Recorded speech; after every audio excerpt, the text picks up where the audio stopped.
3장입니다.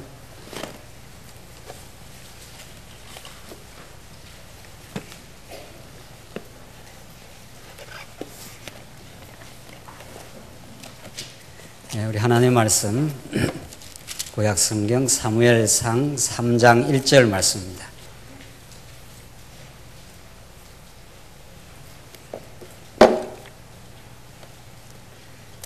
찾으신 줄 알고 이제 봉독 드리겠습니다. 소년 사무엘이 엘리 앞에서 여호와를 섬겼는데 그 당시에도 여호와의 말씀이 희귀하고 환상도 자주 나타나지 않았다. 엘리의 눈이 어두워지기 시작하여 잘 보지 못하던 어느 날 그가 자기 자리에 누웠고 하나님의 등불은 아직 꺼지지 않았으며 사무엘은 하나님의 궤가 있는 여호와의 성전에 누워 있었다. 여호와께서 사무엘을 부르심으로 그가 말하기를 제가 여기 있습니다 하고 엘리에게 달려가 말하기를 제사장께서 저를 부르셔서 제가 여기 왔습니다 하니 엘리가 말하기를 내가 부르지 않았으니 돌아가 누워라 하셨으므로 사무엘이 가서 누웠다. 우선 5절까지 봉독 드렸습니다. 오늘은 지금 구약성경에 전개되는 언약 성취의 놀라운 하나님의 신실하신 사역을 우리가 지금 공부하고 있습니다. 우리가 지금 공부하는 내용은 자손 언약, 땅 언약을 넘어 이제 언약의 클라이막스인 통치 언약을 이루어 가시는 하나님의 섭리 가운데 제일 먼저 나오는 통치 언약을 이루시기 위해서 하나님께서 다윗 왕을 출생시켜 다윗 왕국을 이제 창건해 가시는 하나님의 역사를 지금 공부하고 있습니다. 그 가운데 사무엘상하 이 앞부분은 룻기가 다윗 왕을 출생케 하고 사무엘 상하에서는 이제 왕국의 준비 과정을 거쳐가게 하십니다. 하나님께서 얼마든지 일거에 일시적으로 하나님의 능력으로 하나님의 나라를 이룰 수 있으신 분임에도 불구하고 우리는 성경을 살펴보면은 참 기이하고 놀라운 그 과정적 섭리를 하나님께서 인도해 가신다 하는 것을 우리가 알 수 있습니다. 그것은 하나님이 긴 역사적 과정을 거쳐가면서 하나님이 하신다고 하는, 하나님이 살아계신다고 하는 하나님이 본래의 그 목적을 우리들에게 깊이 있게 각인시키고 깨닫게 하시고 느끼게 하시려고 하나님께서 그런 준비의 과정을 거쳐가게 하십니다. 하나님께서 다윗 왕국을 준비시키기 위해서 마지막 사사를 출현케 하시고 이제 우리 다음 계속해서 공부하다 보면은 사울 왕을 출현시켜 가시는 그 역사입니다. 이 역사가 한참 진행된 다음에 하나님께서 이제 다윗 왕이 출현되게 됩니다. 왜 이렇게 하나님을 하시느냐 하는 것이 하나님의 깊은 뜻을 가지고 우리에게 전개해 갑니다. 그냥 하나님이 다윗 왕을 출현시키면 되는 겁니다. 하나님이 유다 지파에서 나라를 세우겠다 이렇게 약속을 했기 때문에 다윗 왕을 그냥 출현시키면 되시는 하나님인데 그렇게 하지 않습니다. 그냥 출현시키지 않고 그 이전 왕이 없는 사사 시대를 하나님께서 수백 년 동안을 하나님께서 잠정적인 통치의 방식인 사사 통치를 이끌어 가십니다. 여기에 이제 깊은 뜻이 있습니다. 우리는 성경을 통으로 전체로 읽는 것이 얼마나 중요한가. 성경을 단편적으로 오늘 본문의 말씀도 마찬가지입니다. 그냥 하나님이 사무엘을 부르셨다 이런 뜻입니다. 오늘 3장 다 공부하더라도 그런 내용 가지고 성경의 그 도무지 깊은 뜻을 우리가 알 길이 없습니다. 지금 우리는 하나님께서 통치 언약을 이루어 가시되 통치 언약 이루어가는 구체적인 방법으로서 다윗 왕국을 그 창건해 가시는데 다윗 왕국을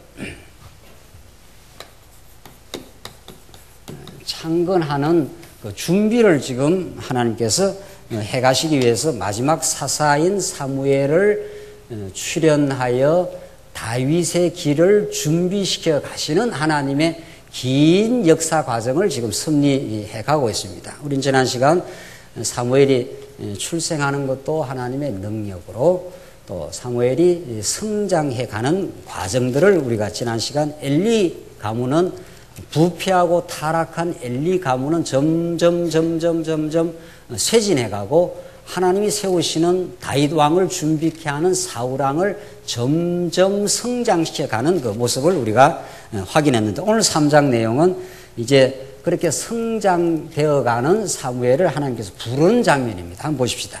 소년 사무엘이 엘리 앞에서 여호와를 섬겼는데 그 당시에는 여호와의 말씀이 희귀하고 환상도 자주 나타나지 않았다. 이렇게 되어 있습니다. 이게 사무엘이 성장하고 사무엘이 곧 이제 하나님의 부르심, 소명을 받는 그런 그 당시의 역사적 정황을 지금 설명해 줍니다. 이 굉장히 중요합니다. 이 부분이. 성경은 다 하나님의 뜻을 개진하기 위해서, 드러내시기 위해서 역사적 정황을 만들어 놓았는데, 소년 사무엘이 엘리 앞에서 여호와를 섬겼는데 했지 않습니까? 그 당시에는 여호와의 말씀이 희귀하고 환상도 자주 나타나지 않았다. 이게 사사 말기 부패하고 왜곡된 그 시대의 정황을 이런 방식으로 성경은 사무엘 기자를 통해서 지금 설명을 해주고 있는 겁니다. 왜 그들이 사사 말기에 그렇게도 부패하고 타락했는가?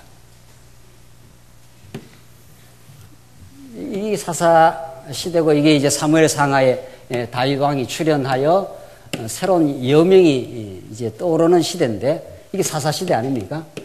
이게 수백 년간 이 역사가 일어나는데, 이들이 얼마나 부패하고 타락하고 이거러지고 갈등하고 분열했는지 모릅니다. 사사기 내내 그렇습니다. 내내.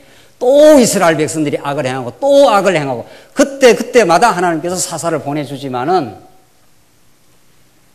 그들이 결국은 사사기 마지막에 왕이 없어서 막 지파들 간에 격렬한 갈등이 일어나고 이지러지고, 한 지파, 아주 한 지파가 그냥 소멸되는 그런 그 부패와 타락의 역사, 갈등의 역사. 이걸 이제 성경은 적나라하게 보여주면서 그 이유가 무엇인가 하면은, 그 당시에는 지금 그렇게 설명을 지금 오늘 이 본문이 해석을 하는 거죠. 그 이유는 그 사람이 특별히 더 나빠서 그런가? 그러면 다윗 시대의 그 찬란한 다윗 왕국과 솔로몬 시대로 이어지는 그 영화는 그들이 특별히 더 하나님 앞에서 의롭거나 특별한 능력이 있어서 그런가? 그게 아니라는 겁니다. 그걸 사무엘의 상은 아주 리얼하고 드라마틱하게 보여줍니다. 다윗이 어떤 존재인가? 다윗이 세운 그 나라, 그 강대하고 놀라운 나라를 세워가는데, 어떤 다윗을 그렇게 하나님께서 세우시면서 하나님이 당신의 능력을 보여주는가를 사무엘 상하에서 너무도 극적으로 잘 보여줍니다. 오늘 본문은 사사기 그 당시가 어떤 그 이유에 의해서 그렇게 부패하고 혼란했는가 하는 걸 보여주는데, 그 당시에는 여호와의 말씀이 희귀하고 되지 않습니까? 너나 할 것 없이 인간은 다 부패하고 타락한 존재이지만 하나님 말씀이 드러나고 빛의 말씀이 우리에게 비치고 어둠이었던 우리 인생들에게 빛이 비추어야 우리가 밝아지는 거죠.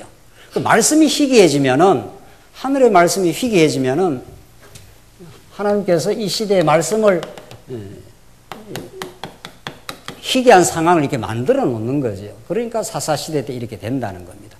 새로운 여명이 떠오르고 동이 떠오르고, 이제 유다 지파에서 준비된 다윗 왕을 통해서 하나님께서 세운 하나님의 나라, 장차 오실 메시아의 나라, 이런 겁니다.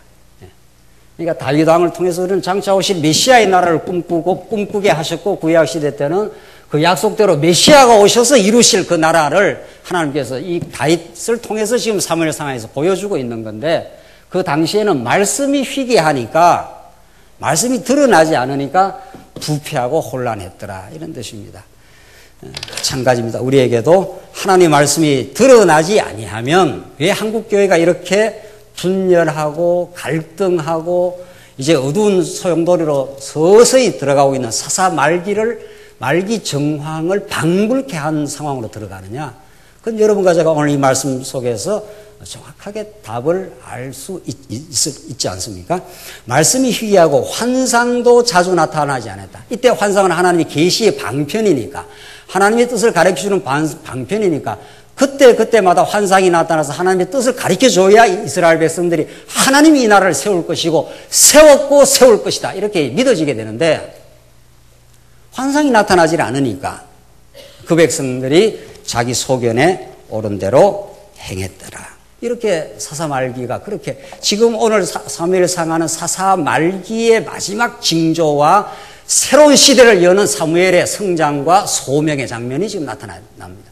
이것이 이제 구약에는 역사적으로 이렇게 전개돼 가지만, 이것이 장차 오실 메시아 이전에 400년 동안 캄캄한 중간기 어둠을 거친 이후 이제 하늘의 뜻으로 오신, 그 약속대로 오신 메시아의 출현을 통해서, 메시아의 성장과 그의 출현을 통해서 이루어질, 도도하게 이루어질 하나님의 나라, 하나님 나라를 지금 그림자적으로 지금 보여주고 있는데, 4절 보십시다. 4절 보시면은 4절로 계속해서 이제 9절까지는 아이 사무엘이 여호와께서 부르시는 음성을 듣게 됩니다. 이 참 이제 놀라운 말씀인데, 여호와께서 사무엘을 부르심으로 그가 말하기를 제가 여기 있습니다 하고, 엘리에게 달려가 말하기를 제사장께서 저를 부르셔서 제가 여기 왔습니다 하니, 엘리가 말하기를 내가 부르지 않았으니 돌아가 누워라 하였으므로 사무엘이 가서 누웠다.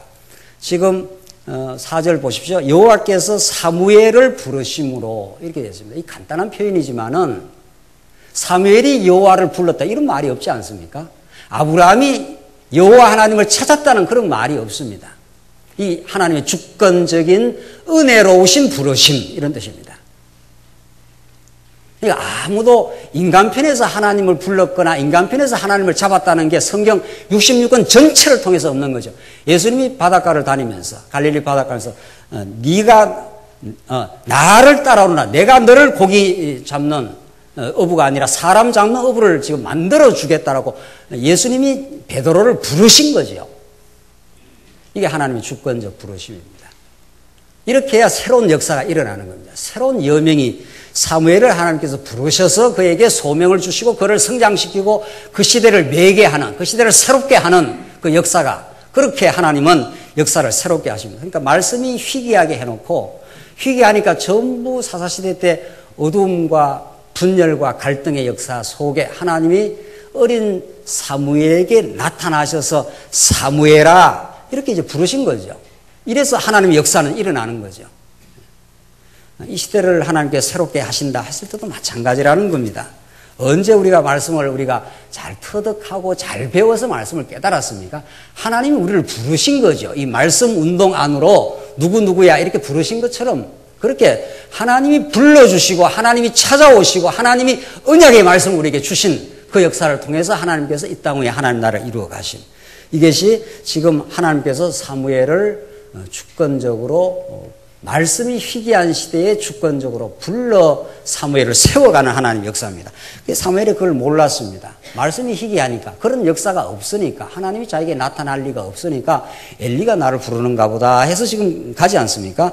6절 여호와께서 사무엘을 다시 부르심으로, 두 번째 부르시는 겁니다.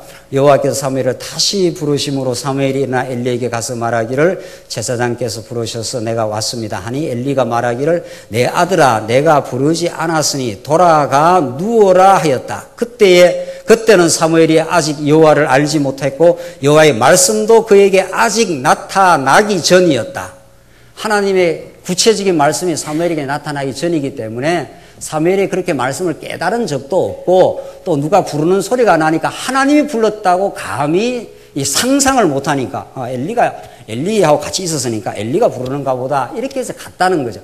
이걸 지금 몇 번 성경은 이렇게 반복을 합니다. 이게 왜 이렇게 반복을 합니까? 이걸 계속 이렇게 반복하는 것은 사무엘 편에서 하나님을 전혀 부른 게 아니다. 사무엘은 상상도 안 했다 이런 뜻입니다. 알지도 못했다 이런 뜻입니다. 이 부분은 굉장히 중요한 사실은 부분입니다. 8절까지 한번 보십시다. 세 번째 나타나는데 여호와께서 다시 나오지 않습니까? 다시 부르십니다. 세 번째 사무엘을 부르심으로 그가 일어나 엘리에게 가서 말하기를 제사장께서 부르셔서 제가 왔습니다 하니 엘리가 여호와께서 그 소년을 부르심을 깨닫고 엘리가 이제 눈치를 챘습니다. 그러니까 어린 사무엘은 하나님이 자기를 불러서 소명을 주고 이 시대를 새롭게 하리라고는 그 상상을 못하는 겁니다. 그런 못하는 사무엘을 들어서 하나님이 일을 행하신다 이런 뜻입니다. 지금 이거는 베드로와 그 동료들, 그 어부들이 예수님의 12제자로 픽업을 받아가지고 오고 오는 2000년 교회사에 교회의 기초석이 되리라고는 그들을 통해서 하나님께서 새 신약교회의 교회를 세워가리라고는 그들이 상상을 못한 겁니다. 이것이 하나님 편에서 우리를 찾아오시고 부르시는 은혜의 역사라 그걸 너무도 성경은 잘 가르쳐 줍니다. 이런 계시의 말씀, 이런 하나님의 언약의 말씀, 하나님께서 다윗 왕국을 하나님께서 유다 지파를 통해서 창건해 가시기 위해서 사무엘을 준비시켜가는 과정입니다. 이게 하나님께서 다윗을 바로 세우지 않고 이 준비의 과정을 거쳐서 마지막 사사인 사무엘이 다윗에게 기름을 붓지 않습니까? 기름을 부을 뿐만 아니라 사무엘과 이 사울 왕이 교차적으로 나타나면서 사울 왕이 이들의 왕이 될 수 없다는 것을 사무엘과의 관련을 통해서 이제 보여줍니다. 그러고 나서 마지막에 이제 하나님이 약속한 다윗 왕이 이때 이제 출현해야 진짜 창건이 하나님의 뜻대로 되는구나 하는 걸 아주 깊이 깨닫게 합니다.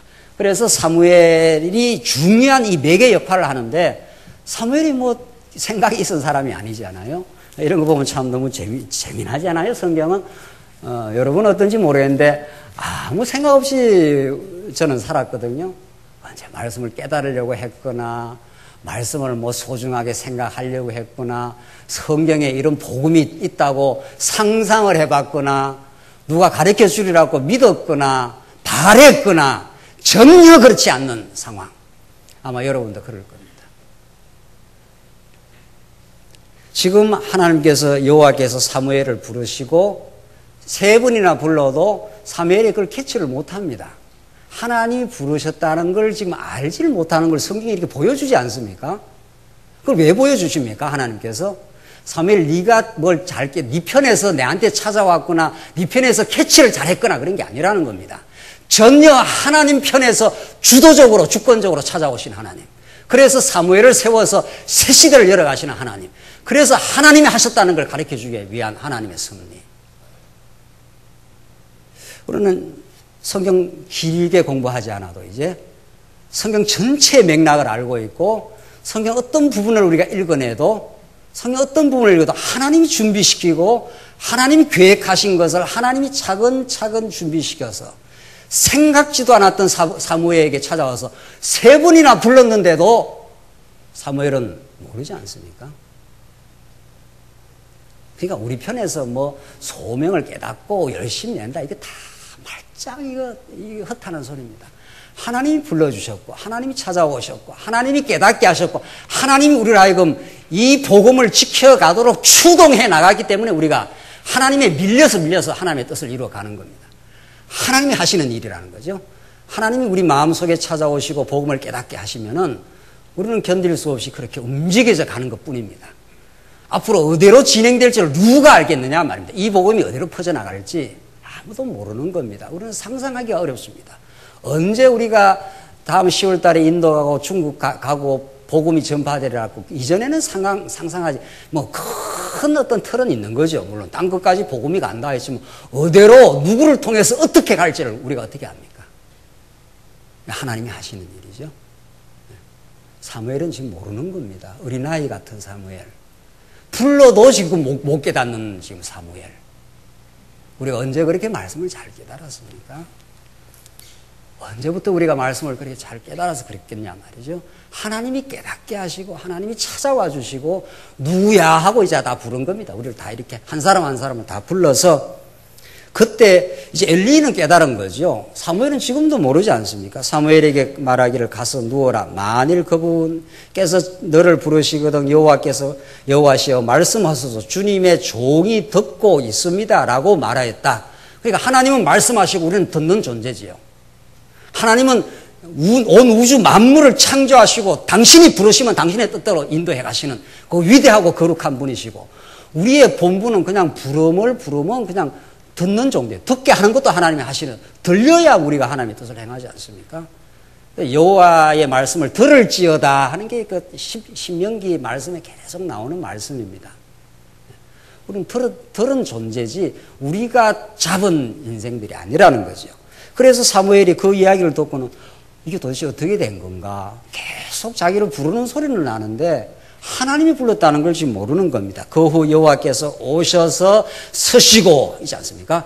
그 후 여호와께서 찾아오셔서 서시고 사무엘아 사무엘아 하고 부르심으로 사무엘이 대답하기를 말씀하소서 주님의 종이 듣고 있습니다 하니 여호와께서 사무엘에게 말씀하셨다. 보아라, 내가 이스라엘 가운데 한 가지 일을 하려고 하는데 누구든지 그것을 듣는 자는 그의 두 귀가 울릴 것이니 내가 엘리의 집에 대하여 말한 모든 것을 그날 엘리에게 처음부터 끝까지 시행하겠다. 그가 아는 죄악 때문에 그의 집을 영원히 심판하겠다고 내가 그에게 선포했으니 이는 그의 아들들이 스스로 저주를 받을 짓을 했으나 그가 책망하지 않았기 때문이다. 그러므로 내가 엘리의 집에 맹세하니 엘리의 집의 죄악은 재물이나 예물로도 영원히 속죄받지 못할 것이다. 이게 심판 선언입니다. 하나님께서 우리 지난 시간 공부한 대로 준비 과정에서는 무너질 제사장은 무너지고 새로운 성실한 하나님의 제사장 사무엘을 세우겠다. 그러니까 하나님의 말씀이 희귀하고 말씀이 등장하지 않으면 인간은 이 길을 누구나 가는 거죠. 누구 정지할 일도 없는 거죠. 여러분이나 저나 하나님께서 말씀이 나타나지 않았으면 우리는 이 길을 가는 겁니다. 엘리 제사장 가문의 부패와 타락은 보편 인류의 부패와 타락이라는 겁니다. 너나 할 것 없이 하나님의 뜻 가운데 말씀이 등장하여 사무엘을 하나님께서 세우니까 새로운 역사가 일어날 뿐인 겁니다. 하나님이 하신 일입니다. 하나님께서 이 시대에 30년 전 말씀 운동의 역사, 하늘의 말씀이 계시의 말씀으로 이 땅에 역사가 드러나기 시작한 역사, 이렇게 조용한 혁명으로 준비시켜가는 역사, 이거야말로 조용한 혁명이란 말이죠. 이 혁명을 30년 동안 계속해서 지금 강론집이 집필되고 계속해서 하늘의 계시의 말씀이 언약 성취로 지금 드러나고 준비되어 온 역사, 이것이 앞으로 하나님이 해 가실 일들을 어떻게 준비해 가신다는 걸 지금 알 수 있어요. 그 사무엘은 지금 잘 모릅니다. 어린 사무엘은 지금 이것이 하나님이 불렀는지 엘리가 불렀는지를 그 분별할 수 없는 그런 지경, 그런 사무엘을 하나님께서 들어서 이제 말씀이 희귀하여 부패와 타락으로 점철된 그 시대에 하나님이 새로운 시대를 하나님께서 사무엘을 통해서 열겠다. 성실한 제사장을 하나님께서 세우시겠다는 그 사무엘은 장차 오실 메시아의 예표라. 메시아가 오셔서 하나님께서 이 땅 위에 하나님 나라를 건설하겠다. 이게 지금 다윗 왕국을 창건해 가시는 하나님의 도도한 역사 가운데 하나님이 그런 준비의 역사를 지금 해 가고 계십니다. 자, 이 말씀 가운데 하나님이 엘리 가문을 아주 시족을 멸해버리겠다 이런 뜻입니다. 다시는 속죄가 안 된다. 15절 사무엘이 아침까지 누워있다가 여호와의 집 문을 열었으나 그 환상을 엘리에게 보고하기를 두려워했다. 너무 두려워가지고 당신 집이 완전히 그냥 다 싹쓸이를 합니다. 아예 속죄도 받지 못합니다. 이런 말을 사무엘이 두려워 차마 이야기를 못합니다. 그런데 놀랍게도 하나님께서는 하나님의 말씀은 그대로 땅에 떨어지지 않고 다 성취돼 가기 때문에 그 말을 사무엘은 하기 싫었지만 그걸 하도록 엘리가 자꾸 종용을 해서 그 말을 하게 됩니다. 참 놀라운 거죠. 하나님의 뜻은 심판은 심판대로 이루어지고 하나님의 놀라운 새로운 역사는 새로운 역사대로 이루어지는 거죠. 그래서 사무엘이 말하기를 두려워하니까 엘리가 사무엘을 불러 말하기를 내 아들 사무엘아 하니 그가 대답하기를 제가 여기 있습니다라고 하였다. 사무엘이 엘리 앞에서는 어린아이 아닙니까? 그러니까 이 하나님의 뜻을 말하기가 너무 두려워가지고 말하기 어려우니까 엘리가 말하기를 17절 여호와께서 내게 말씀하신 그 말씀이 무엇이냐? 내게 숨기지 마라. 만일 여호와께서 내게 말씀하신 모든 것 가운데 어느 것이라도 내게 숨긴다면 하나님께서 내게 벌을 내시고 또 내리시기를 바란다. 지 죽는다는 소리를 지금 하는 판인데 엘리는 모르고 그냥 자꾸 이야기하라는 겁니다. 그래서 사무엘이 이렇게 주춤주춤 하다가 그걸 그대로 다 선포를 하게 됩니다. 그러니까 하나님의 선지자는 하나님의 뜻을 어떤 경우에도 가감없이 선포하도록 그렇게 만들어져 있는 거죠. 그래서 이 사무엘은 하나님의 뜻을 선포할 뿐 아니라 하나님의 뜻을 실현해 나가는 성실한 제사장으로 하나님이 이제 세워 가십니다. 그렇게 하나님의 뜻이 사무엘에게 자꾸 임하고 그것을 선포하도록 그렇게 만들어 가신다. 그런 것입니다. 사무엘이 그에게 모든 말을 다 하고 아무것도 그에게 숨기지 않으니 엘리가 말하기를 그분은 여호와시니 그분의 보시기에 선한 대로 행하실 것이다 라고 하였다. 다 숨기자고 당신 집이 다 망합니다 이러니까 그걸 또 엘리가 다 하나님 뜻이라고 선한 뜻이라고 봤습니다. 이때 선한 뜻이 뭡니까? 언약대로 한 것을 하나님이 언약하고 예언한 건 그대로 다 이룬다 이런 뜻입니다. 하나님의 작정대로 다 된다. 이것이 엘리도 그걸 그대로 이제 수용하고 진짜로 다 망하게 됩니다. 그래서 19절 사무엘이 성장해 갔으며 여호와께서 그와 함께 하셔서 나오지 않습니까? 사무엘이 성장해 갔으며 사무엘은 어려서 처음 부를 때는 그 말씀이 뭔지도 하나님이 부르시는지도 몰랐던 사무엘. 참 성경 너무도 재미나고 놀랍지 않습니까? 이런 사무엘을 들어서 하나님께 이런 마지막 사사 사무엘을 들어서 다윗 시대를 여는 여명을 하나님께서 준비하고 드디어 다윗을 통해서 하나님이 행하신다. 이게 하나님께서 구약 시대 때 다윗 왕국을 창건해 가시는 마침내 메시아를 통해서 이 땅 위에 하나님 나라를 이루어 가시는 원리라는 겁니다. 이게. 자, 우리는 성경 어느 부분 어떤 사례를 공부해도 하나의 원리가 나오지 않습니까? 그걸 우리로 하여금 더 깊이 있게, 더 넓게, 그 청량할 수 없는 하나님의 광활하신 능력과 자비하심. 내가 이 일을 행하고야 말겠다. 내가 행할 것이니 누가 맡겠느냐 하신 그 하나님의 이사야의 선포. 하나님은 지금까지 말씀이 희귀해져가는 이 시대를 하나님이 긍휼히 보시고 이미 오래전 수십 년 전 하나님의 역사를 통해서 하나님의 총체적 말씀을 드러내신 하나님의 역사. 오늘 이 본문의 말씀은 장차 메시아 사건을 통해서 우리에게 그대로 적중되는 말씀이 아니냐 말입니다. 너무 분명한 말씀이에요. 그래서 사무엘이 결론 내십시다. 사무엘이 성장해 갔으며 여호와께서 그와 함께 하셔서 그의 모든 말 중 하나라도 땅에 떨어지지 않게 하셨으니 단에서부터 부엘세바까지 온 이스라엘이 사무엘은 여호와의 선지자로 세우심을 받은 것을 알게 되었다. 여호와께서 실로에 다시 나타나셨는데 여호와께서 실로에서 여호와의 말씀으로 사무엘에게 자신을 나타내셨다. 그 사무엘이 한 게 아니죠. 하나님 말씀이 사무엘에게 덮친 거죠. 사무엘은 불러도 모르는 거죠, 지금. 불러도 모르는 그 어린 사무엘. 그런 사무엘을 성장시켜서 하나님 말씀이 희귀한 이 시대에 나타나셔서 이 어두운 시대를 종지부 찍고 새로운 시대를 하나님이 여시겠다. 이 사무엘을 통해서 다윗을 준비시킨 하나님은 메시아를 통해서 새로운 시대를 여셨다. 지금 2000년 세월 동안 말씀을 하나님께서 드러내 주시고 종교개혁을 통해서 구속의 진리를 드러내셨지만 하나님께서 정말 성경 창세기부터 계시록까지 총체적인 말씀을 하나님 정말 살아계십니다. 하나님 이 역사를 책임지시고 당신이 주권적으로 인도해 가십니다. 땅끝까지 복음을 전파하신다는 약속대로 하나님께서 아시아의 시대를 여실 것입니다. 한국교회가 서서히 무너져가고 엘리 시대의 마지막 황혼을 보는 것처럼 서서히 구라파 교회가 그렇게 무너졌고 한국교회가 무너져가면서 새로운 시대를 하나님께 열어가시는 그 과도기적 현상의 체제계획이 있고 여러분과 저를 이 땅에 두심. 이 전율스러운 하나님의 섭리. 오늘 이 사무엘 상하에 다윗 시대를 준비하시고 다윗 왕국을 창건해 가기 위해서 하나님께서 시간을 두시고 계속 끌어가시는 하나님. 다윗 왕을 바로 세워서 나라를 세울 수 있는 하나님은 그렇게 하지 않고 준비를 거쳐가고 사울 왕의 실패를 거쳐서 그들이 행할 수 없고 내가 하겠다고 하신 하나님의 섭리가 사무엘 상하에 생생하고 놀라운 방식으로 우리에게 드러나고 있음. 이것이 오늘 우리에게 주신 말씀입니다. 하나님 살아계시고 역사를 당신이 언약대로 책임지시고 당신이 이루실 겁니다. 그에 하시는 그 기이하고 놀라운 하나님의 광활한 섭리. 오늘 여러분과 저에게 찾아오신 이 말씀, 우리가 불러서 오진 않은 말씀, 하나님이 긍휼을 덧입혀 우리에게 덮친 말씀, 이 은혜의 말씀, 이것이 우리의 삶을 살리고 우리를 행복하게 할 것입니다. 고난 속으로 뛰어들도록 하나님께서 하고야 말 것입니다. 그 하나님의 집요한 언약서에 살아있는 섭리는 지금 사무엘 상하를 넘어 그리스도를 통해서 우리에게 지금도 역사하는 말씀입니다. 기도하십시다. 자비하신 하나님 아버지 은혜를 감사합니다. 우리가 얼마나 부패하고 사사시대처럼 갈등하고 자기중심적으로 살았던 우리 인생들을 하나님이 찾아오시고 사무엘을 불러 다윗 시대를 열어가는 그 하나님의 광활한 역사를 우리가 말씀을 통해서 확인했습니다. 다윗보다 더 우월하신 예수님을 통해서 행하시는 그 일을 보고 감격하고 그 기쁨으로 살게 하시옵소서. 예수님 이름으로 기도하옵나이다. 아멘.